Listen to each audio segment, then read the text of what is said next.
All right, Steve, you're on. Go ahead. Hi, Lyoto Machida. This is Steve Jewin from MMA Mania. How are you today, sir? Good man, how are you? I'm excellent. I'm honored to be talking to a man I consider an MMA legend in this sport. You're having a very big fight with Rafael Carvalho here at Bellator 213. But first things first, you left UFC on back-to-back wins, and very impressive ones at that. So I'm wondering, what was your decision to come to Bellator MMA? Why leave after beating Eric Anders and Vitor Belfort? So, it's a long story, but I can summarize that. Just, I was always well treated in UFC. I like people in UFC. I like this stuff, the UFC. But the UFC let my contract run. So as soon as I finished, I was free to negotiate with other organizations. Then I believe it was time to change. So I came to talk to Scott Coker in Bellator, and they offered me a good thing, and I couldn't refuse. So when I came back to UFC, it was late. So because I shake the hand with Scott Coker. So once you shake the hand and you accept everything, it's hard to change because I live on my principles all the time, and I gave my words. Once I give my word, it's hard. But UFC gave me another opportunity. They cover everything, but I already gave my word, like I told you. So, in my mind, so I believe that Bellator is a great event. It's a huge platform as well, like UFC. So I decided to change. Do you look at it as an opportunity to start over fresh and fight new competition? Is that part of the motivation as well? Of course, I had a so long time in UFC. I was so many times, so many years, and I believe there is a moment in your career that you gotta change. You gotta do something different. So it was in the right time. As soon as my contract finished, and Bellator gave me an opportunity, and because of everything, it's a combination of everything, and I believe that it was a moment to get out from UFC and getting another organization, like big organization like Bellator. They are both big organizations, so it's a lateral move as opposed to up or down, and it fits you very well. So I want to know, with Rafael Carvalho as your opponent, they are starting you right near the top. He is a former middleweight champion of the promotion. How do you see this fight for you? So I believe that's the perfect fight for me because, as I told you, for everyone, that Rafael Carvalho is a tough opponent. He's a former Bellator champion. And after this fight, I can have a fight for the title. Of course, it's it's kind of a natural process. But I believe that he has a lot of technique. He came from a very good school, which is Evolution Thai from Jeddah. But I have more experience and I have more fights under my belt, and I'm so confident. And I've been having a great camping, and I've been evolved a lot, so I can feel that. Even though people think that I'm in 40s, but I feel like I'm a young guy, man, because I train with a lot of young guys, and I can take on everyone in the gym. Competition is a competition, but as an experience that I have, I can measure everything from the training. You know what I mean? One thing that I think makes this fight intriguing for me is that you're both known for unorthodox striking techniques. I've seen him put people down with a single liver kick. I've seen you put many people down with head kicks and front kicks. So do you think this will be a striking exchange, or do you think it'll be a more varied style of a fight? I believe most of the time it's going to be a fight exchange, a stand-up exchange, like punches and kicks all the time. But as an MMA fight that you're going to fight, so everything can happen. Nobody knows. So I have my jiu-jitsu, I'm black belt. So I train with Henry Gracie, Hidon Gracie, and Alan Boys. And also I train my wrestling with a lot of coaches like Jacob, Kenny Johnson. So it's, as an MMA fighter, everything can happen. I just have to see the whole, I have to see the opportunity and capitalize in everything. Well, speaking of seeing those holes, did you see anything in Rafael Carvalho's fight with Gegard Mousasi that you thought was a hole? Yeah, I saw so many stuff, but that fight was hard to see because the fight was so short. And we didn't have the opportunity to study that much. But I saw a couple other fights from Rafael Carvalho, and of course I saw so many things that I can use against him. But now I won't be able to say something because it's a part of my strategy, you know what I mean?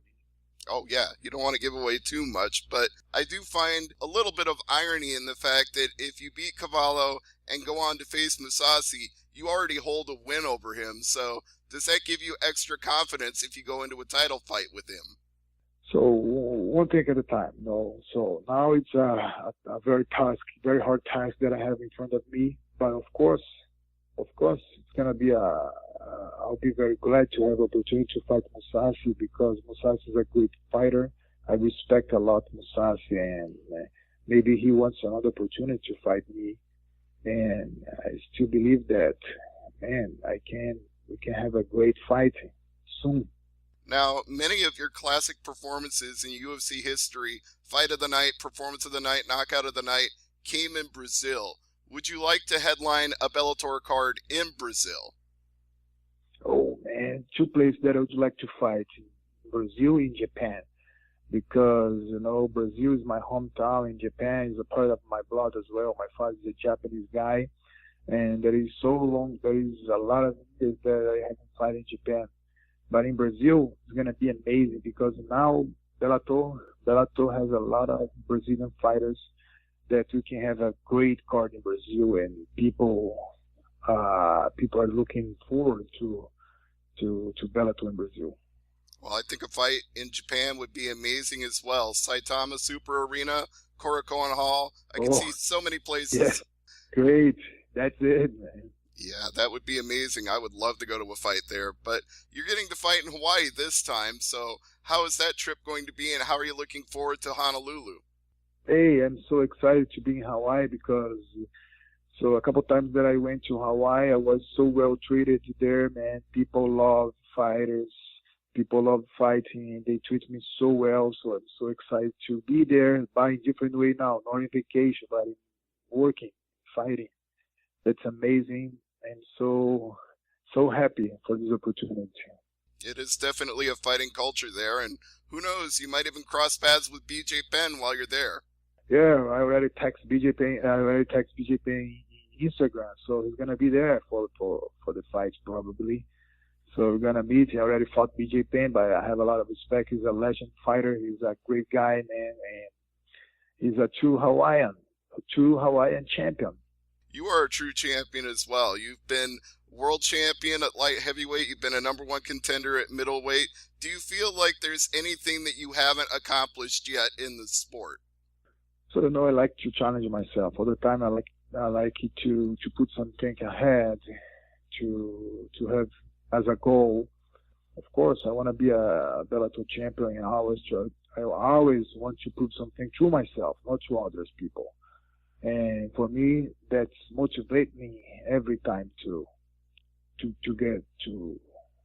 get all my goals. How much can you improve beyond the level that you've already reached as a world champion level fighter, a black belt in jiu-jitsu, a famous striker? How much better can you get? So every day, man, I train every day, and I believe that because karate is my main martial arts, so you never stop learning. So I am always learning. I try to improve my movement. I try to improve my every kicks and punch, and jiu-jitsu as well. Now jiu-jitsu, never stop learning jiu-jitsu as well. So as a student that I consider myself, and so I want to learn everything in every single day. Now, here's a interesting reverse question for you. With your unorthodox striking and your techniques being so hard to read, how would you tell an opponent like Rafael Carvalho to prepare to fight you? It's hard to say, man. It's hard to say, but I would say that. So I always have something different, man. If I would be his coach, I'll try to be prepared for everything, because even though I didn't show a lot on my ground game, I can surprise everybody with my jiu-jitsu and takedowns as well, because it's a part of the games, MMA fights. Aside from middleweight title aspirations, what about the light heavyweight division? We've got Ryan Bader as the world champion, former UFC fighter as well, and he's currently competing in the heavyweight Grand Prix, but would you like to challenge him for that title? So it's so if I start to thinking a lot, I'll become like overwhelmed. It's because it's a lot of things to do in Bellator, man. So a lot of opponents, but of course in the future, who knows? Ryan Bader is a tough opponent. We already fought back in the days, and if you have a chance, of course I would like to fight Ryan Bader. And we both improve a lot our game. Ryan Bader's gonna be in the final heavyweight championship, and he's a different fighter. But I want what he has, the belt. Coincidentally, that's another fighter that you hold a decisive win over. So if I'm playing matchmaker in my head, I feel like you've got the advantage with either of the champions right now. Oh, yeah? Yeah, it seems to me like... Thank you. Yeah. Thank you. Go ahead. No, this is good to know, no? Because I believe that I already beat Musasi, I already beat Ryan Bader, but every year, if you don't stop training, of course you're gonna evolve. Every single month you can bring something different, but I still believe that my technique is a unique technique, and I can surprise everyone with that. Like you said, everybody improves every year. So the Ryan Bader that you beat in 2012 is a different man today. The Gegard Mousasi you beat in 2014 is a different man today. So each of those fights would be completely new fights. Of course, it's going to be a completely different fight. But fight is a fight, man. Everything can happen. I evolved too much, I'm a different opponent now, and I can show this in December 15th. I can't wait to see what you show us in December 15th. It's going to be a very exciting Bellator debut. And I would like to say, on a personal note, before I get some plugs from you, I was at UFC 98 years and years ago, and your knockout win over Rashad Evans and your post-fight promo is one of the greatest fight moments I ever went to live. Oh, thank you so much. Thank you. It was very inspirational when you said, if you have a dream, go ahead. That really resonated. Yes. Hey, nobody forgot that. Everybody came up to me and said, hey, if you have a dream, go ahead, because it was a unique moment in my life, a unique moment in my career. So I went through a lot of hard moments. And I overcame everything, and that moment was unbelievable. That's why you're a true inspiration and a legend in this sport, because you've overcome everything and achieved so much. But there's so much more yet to do here in Bellator, and we can't wait to see it. So, Lyoto, please give any plugs, any sponsors, any teammates you want to mention. The floor is yours. So I just want to thank you, my cell coach, Will Allen, the guy who has been helping me a lot, and my sponsor, Cooper Gel, who has to give me a lot of support. Thank you so much. No problem. Thank you, Lyoto, and thank you, Dan, as well. Bellator 213, you're going to be facing Rafael Carvalho, and it's going to be an amazing fight.